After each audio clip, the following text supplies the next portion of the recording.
Twitter पर hackers ने बड़ा हमला बोला है। दुनिया की कई बड़ी हस्तियों के अकाउंट्स हैक कर लिए गए हैं और इनमें पूर्व अमेरिकी राष्ट्रपति बराक ओबामा, डेमोक्रेटिक पार्टी के राष्ट्रपति पद के उम्मीदवार जो बाइडेन और इजराइल के प्रधानमंत्री बेंजामिन नेतन्याहू भी शामिल हैं। इनके अलावा अरबपति कारोबारी एलन मस्क, जेफ बेजोस और बिल गेट्स समेत दुनिया के कई बड़े कारोबारियों और नेताओं के ट्विटर अकाउंट्स हैक कर लिए गए हैं। हैक किए गए अकाउंट्स पर किए गए पोस्ट में बिटकॉइन में दान मांगा गया है। हैक करके फर्जी ट्वीट किए गए हैं और दान में भेजे गए बिटकॉइन को वो दोगुना लौटाएंगे, ऐसा लिखा गया है, जिसके चंद मिनट बाद ही इन ट्वीट्स को डिलीट कर दिया गया। हालांकि तब तक कुछ ही देर में हैकर्स को सैकड़ों लोगों की तरफ से $1 लाख से अधिक भेजे गए। जो अकाउंट हैक किए गए हैं उन लोगों के दसियों लाखों फॉलोअर्स भी हैं और इस बीच ट्विटर ने यह कहा है कि हमारे लिए चुनौती भरा समय है, हमारी टीम इसे दुरुस्त करने के लिए कड़ी मेहनत कर रही है।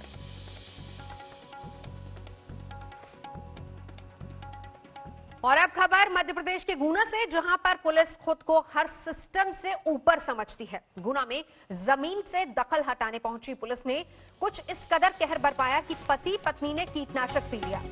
अब वीडियो वायरल हुआ तो सरकार की नींद टूटी और गुना के कलेक्टर और एसपी को हटा दिया गया। कीटनाशक पी लेने के बाद पुलिस बेकाबू रही। पति पत्नी को जबरन गाड़ी में बिठाने की कोशिश की गई और इस घटना का वीडियो वायरल हुआ तो देखने वाले भी दहल गए। वीडियो में दिख रहा है कि किस तरीके से पति पत्नी को उनके बच्चों के सामने ही पीटा जा रहा है। यहां तक कि परिवार के मासूम बच्चों तक को नहीं छोड़ा गया। तस्वीरें कुछ ऐसी हैं कि हम आपको सीधा नहीं दिखा सकते, इसीलिए ब्लर करके दिखा रहे हैं, लेकिन हालत देखिए क्या कुछ हुआ। रवीश पाल सिंह इस वक्त हमारे साथ जुड़ चुके हैं। रवीश, अब जाकर कहीं मध्य प्रदेश सरकार की नींद टूटी है?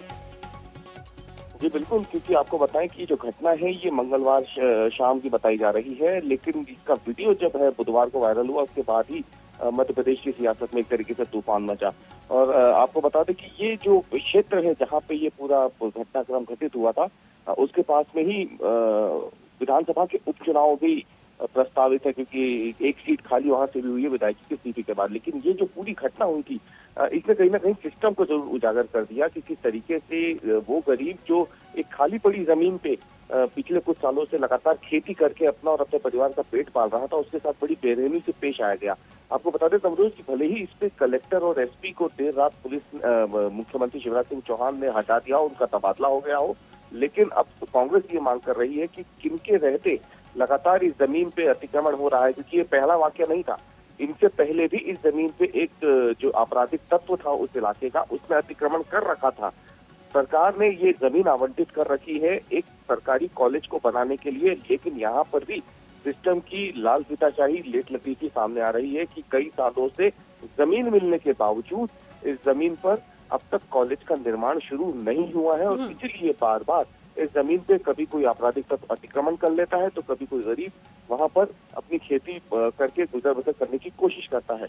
लेकिन ये घटना इसलिए भी ज्यादा झकझोर देती है क्योंकि इस दंपत्ति की पिटाई से पहले और इनके कीटनाशक से पहले इस गरीब की जो वहाँ पे छोटी सी एक खेती थी उस पर प्रशासन ने बाकायदा जेसीबी चलवा दी और पूरी तरीके से उसे बर्बाद कर दिया। बिल्कुल, किसान दंपत्ति के साथ ये पुलिस की बर्बरता का वीडियो और अब जाकर सरकार की नींद टूटी है, एक्शन लिया गया है। आगे बढ़ेंगे। कोरोना काल में बिहार दोहरी मार झेल रहा है। एक तरफ बिहार में बारिश और बाढ़ का कहर जारी है तो वहीं दूसरी तरफ प्रदेश में कोरोना जैसी बाढ़ भी आई हुई है। बिहार में कोरोना के एक के बाद एक कई केस सामने आए हैं। दो तस्वीरें आपको दिखा रहे हैं। एक तस्वीर बिहार में बाढ़ की तबाही की है, दूसरी कोरोना की तरफ से की वजह से किस तरीके से हालात लगातार खराब होता जा रहा है, वो तस्वीर भी है। तो बिहार में आज से एक बार फिर से लॉकडाउन का ऐलान कर दिया गया है। कोशिश ये की जा रही है कि लॉकडाउन के जरिए स्थिति को कंट्रोल किया जाए।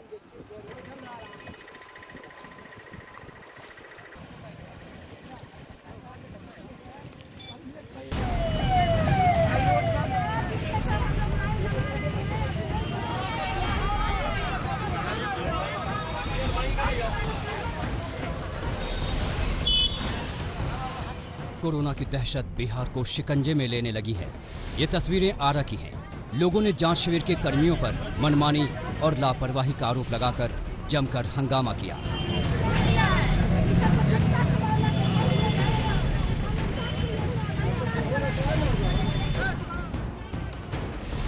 अब भागलपुर चलिए और दहशत की कुछ और तस्वीरें देखिए। एक शख्स को सांस की तकलीफ थी। वो दवा लेने के लिए दुकान पर पहुंचा, दवा ली, लेकिन वहीं दुकान के बाहर उसकी सांसें टूट गई। उस शख्स की मौत के बाद लोगों को शक हुआ कि कहीं कोरोना तो नहीं। फिर उसे छूने के लिए भी कोई तैयार नहीं हुआ, न पुलिस वाले और न ही स्वास्थ्य कर्मी। क्या करें, सरकार का ऐसा लाचार है कि कुछ किया ही नहीं। 4-5 घंटा बॉडी पड़ा रहा, वो एम्बुलेंस आया चला गया, फिर आया पुलिस आए, खाली भीड़ लगा गया और 4-5 घंटे के बाद उसको लेके गया। ये तो पूरी सरकार का एकदम बदतर रवैया है। जानकार मानते हैं कि बिहार में हालात अभी और बिगड़ेंगे, क्योंकि सूबे में कम्युनिटी स्प्रेड की शुरुआत हो चुकी है। में आप माइग्रेंट लेबर को पकड़ रहे थे, अभी जो केसेस आ रहे हैं वो उनके द्वारा कम्युनिटी स्प्रेड किया हुआ पेशेंट्स हैं। तो बिहार में कम्युनिटी स्प्रेड हो चुका है? कम्युनिटी स्प्रेड लेवल 3 बहुत पहले से है, ठीक है, क्योंकि अब बहुत सारे पेशेंट में पकड़ नहीं पा रहे थे कि उनको इन्फेक्शन कहाँ से हो गया, इसी को लेवल 3 बोलते हैं। लेकिन बिहार अब लेवल 4 की तरफ जा रहा है। लेवल 4 वो होता है जहां आप मैनेजमेंट सीरियस पेशेंट का नहीं कर पाए। जितने नए नंबर ऑफ सीरियस पेशेंट रोज एडमिट होंगे, आएंगे आपके पास, यदि आप उसकी क्षमता से ज्यादा आ रहे हैं और आप उसको मैनेज नहीं कर पा रहे हैं, आपके डेथ रेट बढ़ रहे हैं, तो उसको लेवल 4 बोलते हैं। जिसमें मुंबई है, अभी चेन्नई है और भी कुछ शहर हैं। बिहार उस तरफ बढ़ रहा है। बिहार में कोरोना के कसते शिकंजे की और बानगी देखिए। वायरस ने वीआईपी गलियों और महलों में धावा बोल दिया है। कोरोना की मार से न राजभवन बचा है और न ही सीएम आवास। सीएम आवास से जुड़े करीब 75 लोगों में कोरोना संक्रमण हुआ है। राजभवन के भी 3 दर्जन से ज्यादा स्टाफ पर कोरोना का प्रहार हुआ है और उनकी रिपोर्ट पॉजिटिव आई है। बिहार के उप मुख्यमंत्री सुशील मोदी के 5 स्टाफ भी संक्रमित पाए गए हैं, जबकि पटना में बीजेपी के 24 कार्यकर्ता भी जानलेवा वायरस की चपेट में हैं। बिहार बीजेपी के प्रदेश अध्यक्ष संजय जायसवाल, उनकी पत्नी और मां भी कोरोना संक्रमित मिले हैं। गृह विभाग के अपर मुख्य सचिव कोरोना की चपेट में आ चुके हैं। भागलपुर में डीएम एडीएम कोरोना से संक्रमित पाए गए हैं। पटना के एम्स में कोरोना से 2 डॉक्टरों की मौत हो चुकी है। अब राजभवन में जो है 3 दर्जन से ज्यादा अधिकारी और कर्मचारी जो काम करते हैं वो कोरोना पॉजिटिव पाए गए हैं, जिसके बाद राजभवन में हड़कंप मच गया है।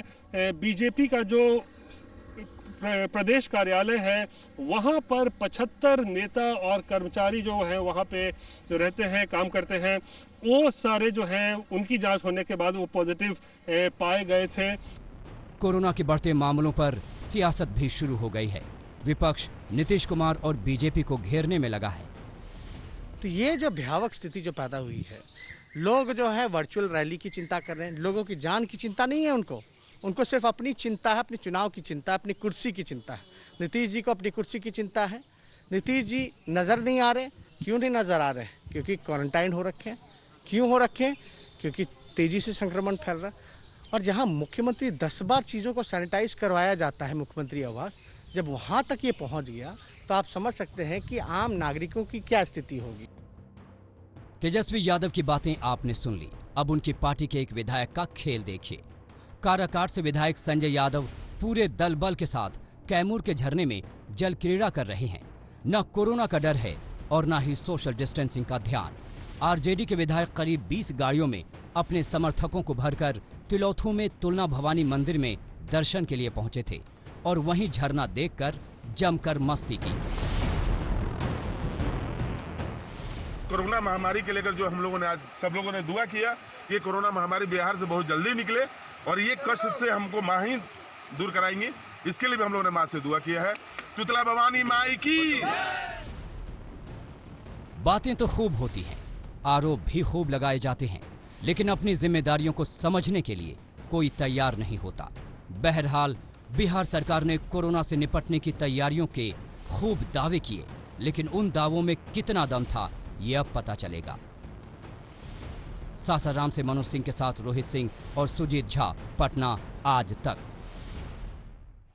तो बिहार में कोरोना का कहर लगातार बढ़ रहा है। आंकड़े 20,000 के पार पहुंच गए हैं। सरकार अच्छी रिकवरी रेट का दावा भी कर रही है, लेकिन आज से एक बार फिर से सूबे में 15 दिन के लिए लॉकडाउन का ऐलान कर दिया गया है।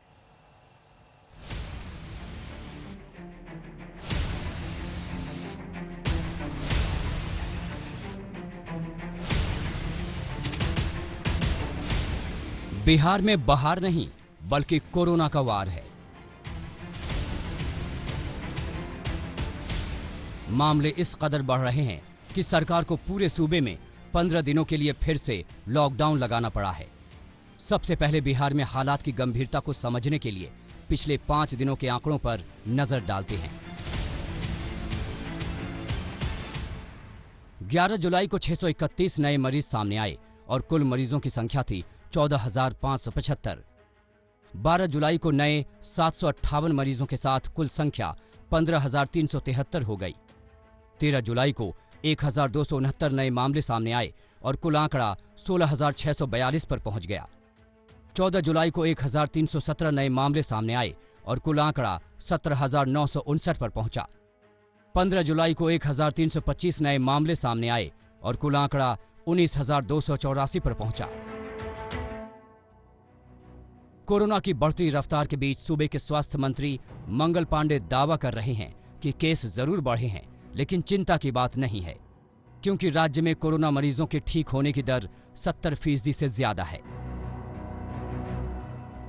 यह भी स्पष्ट तौर पे दिख रहा है कि मरीजों की संख्या में इजाफा हुआ है और हमारे लिए अच्छी खबर यह है कि मरीजों की संख्या बढ़ रही है तो जो मरीज हैं उनके स्वस्थ होने का दर भी राष्ट्रीय औसत से ज़्यादा है। आज भी हम लगभग 70% के करीब हैं, जबकि राष्ट्रीय औसत 62% के आसपास है। ये ही बता रहा है कि बिहार में कोरोना की स्थिति क्या है। बिल्कुल महामारी का रूप लेता जा रहा है कोरोना बिहार में। अभी तक मैंने आज के दिन भी, जबकि बिहार सरकार का दावा है कि उन्होंने कोरोना का टेस्टिंग बढ़ाया है, लेकिन देश में सबसे कम अगर टेस्टिंग कहीं हो रहा है तो बिहार में ही हो रहा है। कोरोना के चढ़ते ग्राफ के खतरे को देखते हुए बिहार में सरकार ने 31 जुलाई तक लॉकडाउन का ऐलान किया है। इस दौरान इमरजेंसी सेवाओं के अलावा बाकी चीजों के खुलने पर पाबंदी रहेगी। लॉकडाउन का सख्ती से पालन करवाने की तैयारी पूरी है। जो भी उल्लंघन करता पाया जाएगा उसके खिलाफ कड़ी कानूनी कार्रवाई की जाएगी।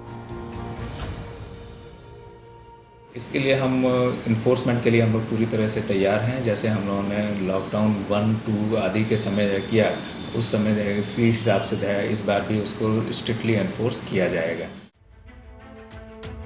बिहार में कुदरत की दोहरी मार है। एक तरफ बाढ़ का कोहराम है तो दूसरी ओर कोरोना का वार। सुपौल की यह तस्वीर देखिए। भारी बारिश और बाढ़ में कोरोना केयर सेंटर का हाल बेहाल हो गया है। ऐसा ही हाल उत्तर बिहार के ज्यादातर जगहों का है। देखना है कि सुशासन बाबू इन चुनौतियों से कैसे निपटते हैं। क्योंकि हालात इतने बेकाबू हो रहे हैं, मामले इतने ज्यादा सामने आ रहे हैं, इसके बाद सरकार को मजबूरी में जो है ये फैसला लेना पड़ा है लॉकडाउन का, ताकि जो कोरोना का चेन है उसे तोड़ा जा सके और हालात को काबू में लाया जा सके। कैमरा पर्सन दीपक कुमार के साथ रोहित सिंह, पटना आज तक। और अब खबर मुंबई की, जहां पर गुरुवार सुबह कई इलाकों में जोरदार बारिश हुई है। बारिश के बाद परेल, किंग सर्कल, मिलन सबवे में जलजमाव की खबरें आ रही हैं। मुंबई के कई निचले इलाके ऐसे हैं जो पूरी तरह से जलमग्न हो गए हैं। किंग सर्कल की सड़कों पर 1 फीट से ज्यादा पानी भरा हुआ है और यही हाल मिलन सबवे का भी है। दो तस्वीरें किंग सर्कल और खार लिंक रोड की दिखा रहे हैं हम आपको। दोनों तस्वीरों में देखिए भारी बारिश के बाद हालात कैसे हो गए हैं। मौसम विभाग पहले ही चेतावनी जारी कर चुका है कि आने वाले 2-3 दिन मुंबई और आसपास के जितने भी इलाके हैं उस पर भारी हो सकते हैं, क्योंकि भारी बारिश की संभावना है। और ऐसे में एहतियातन लोगों को भी कहा गया है कि जरूरी ना हो तो घरों से बाहर ना निकले, क्योंकि निचले इलाके पूरी तरह से जलमग्न हैं, पानी में डूबे हुए हैं। हालात ये है कि कई निचले इलाकों में छोटी गाड़ियों के आने जाने पर भी पाबंदी लगाई गई है। बड़ी गाड़ियां ही केवल उन निचले इलाकों से आ जा सकती हैं। अंदाजा इसी बात से लगाया जा सकता है कि हाल मुंबई में किस तरह का है। भारी बारिश से मुंबई फिर से डूबी हुई है। कल भी काफी तेज बारिश हुई थी, कई इलाके जलमग्न हो गए थे। कल और आज दोनों तस्वीरों को अगर कंपेयर करेंगे तो ज्यादा फर्क नजर नहीं आता। कल भी पानी में डूबी हुई थी मुंबई और आज भी तस्वीरें बिल्कुल वैसी हैं। और इस बीच मौसम विभाग ने भारी बारिश की चेतावनी जारी की है। तो बिहार से लेकर असम तक हाहाकार मचा हुआ है। नदियां उफान पर है, सैकड़ों गांव और शहर जलमग्न हो गए हैं। लोगों को बाढ़ की विभीषिका से बचाने के लिए दरभंगा में एनडीआरएफ की टीम तैनात कर दी गई है।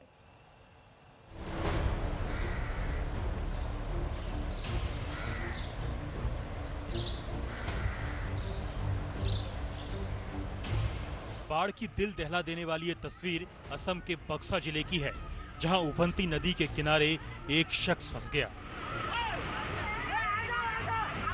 गांव वालों ने उसे रस्सी डालकर बचाने की कोशिश की, लेकिन नदी के रौद्र रूप के आगे सारे उपाय बेकार हो गए। गुवाहाटी में ब्रह्मपुत्र नदी का रौद्र रूप डराने वाला है। यहाँ नदी की तूफानी धारा भगवान विष्णु की मूर्ति को बहा ले जाने पर आमादा है। मूर्ति डूब चुकी है, सिर्फ शेषनाग के फन का हिस्सा दिखाई दे रहा है।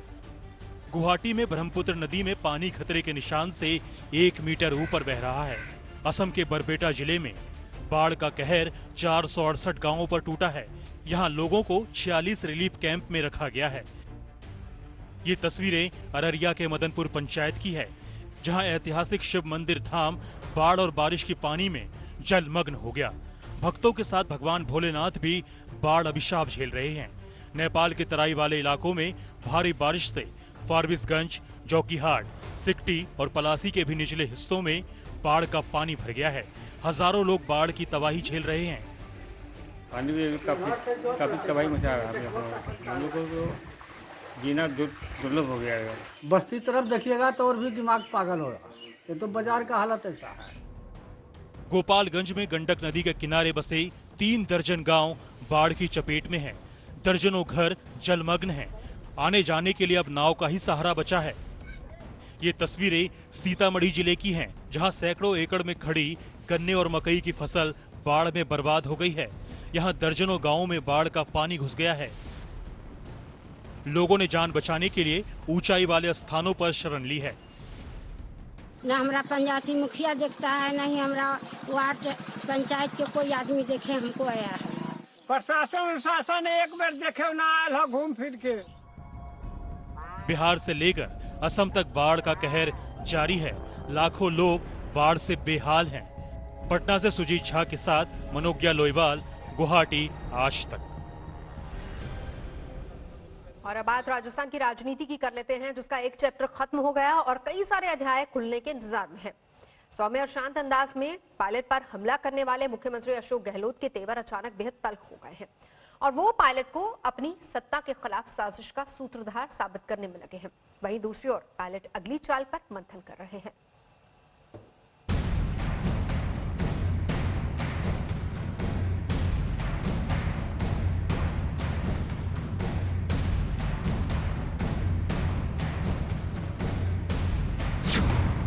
क्या पायलट और गहलोत फिर से दिल मिलाएंगे? नहीं। क्या पायलट बीजेपी में शामिल होंगे? नहीं। बागी हुए पायलट किस राह जाएंगे?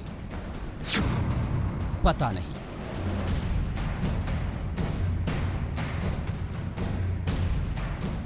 पायलट और गहलोत की तलखियां खुले तौर पर इतनी बढ़ चुकी हैं कि अब खाई पटने का तो सवाल ही नहीं उठता। पायलट साफ तौर पर कह रहे हैं कि गहलोत के आदेश पर उन्हें दरकिनार किया गया, तो गहलोत भी पायलट को अपनी सरकार के खिलाफ साजिश का सूत्रधार बता रहे हैं। गहलोत की अचानक तल्ख हुई जुबान बता रही है कि अब वो आर पार के मूड में हैं।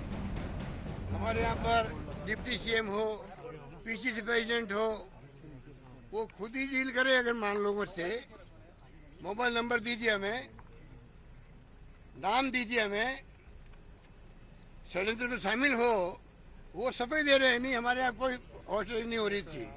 अरे तुम तो खुद ही षड्यंत्र में शामिल थे, तुम क्या सफाई दे रहे हो? हॉस्टलिंग हो रही है देश के अंदर, पैसा बढ़ा, लाखों करोड़ रुपए बढ़ रहे हैं। परसों के रोज में ड्रिलिंग करी जा रही थी जयपुर के अंदर, राजस्थान के अंदर। हमारे पास खबर है, हमारे पास प्रूफ है, उसका ही प्रूफ है। 20 करोड़ का सौदा किया जा रहा था। ऐसी स्थिति हो रही है कि एसओजी ने नोटिस दे दिया आपको। वहीं पायलट के निशाने पर भी सिर्फ और सिर्फ गहलोत हैं। उन्हें किसी और से कोई शिकायत नहीं है। आप अशोक गहलोत से क्यों नाराज हैं?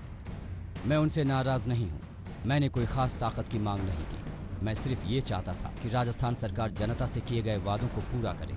सत्ता में आने के बाद गहलोत जी ने कुछ नहीं किया। उन्होंने मुझे और मेरे समर्थकों को राजस्थान के विकास के काम करने का मौका नहीं दिया। अधिकारियों को आदेश दिए गए कि वो मेरे आदेशों को न माने। मेरे पास फाइलें नहीं आती थी। कैबिनेट और कांग्रेस की बैठक महीनों तक नहीं हुई। ऐसे पद का क्या फायदा? जहां मैं जनता से वादों को पूरा न कर सकूं। हालांकि इंडिया टुडे मैगजीन से पायलट ये भी साफ कर चुके हैं कि वो बीजेपी से हाथ मिलाने नहीं जा रहे, लेकिन गहलोत कह रहे हैं कि होना तो यही था, लेकिन चाल फेल हो गई। देखिए, इनका प्लान जो था वो फेल हो गया। ये चाहते थे कि बीजेपी में जाने के लिए कोई विधायक तैयार नहीं हुआ, इन्होंने एक साल से कोशिश कर ली, तब जाके इन्होंने अपना प्लान बदला। बीजेपी के नेताओं से बात करके तय किया कि बीजेपी में कोई आएगा नहीं, हम नई पार्टी बनाएंगे। गहलोत के हमलों के साथ ही पायलट एंड कंपनी की कानूनी घेराबंदी भी शुरू हो गई है। विधानसभा अध्यक्ष ने पायलट और उनके समर्थक 17 विधायकों को नोटिस जारी कर दिया।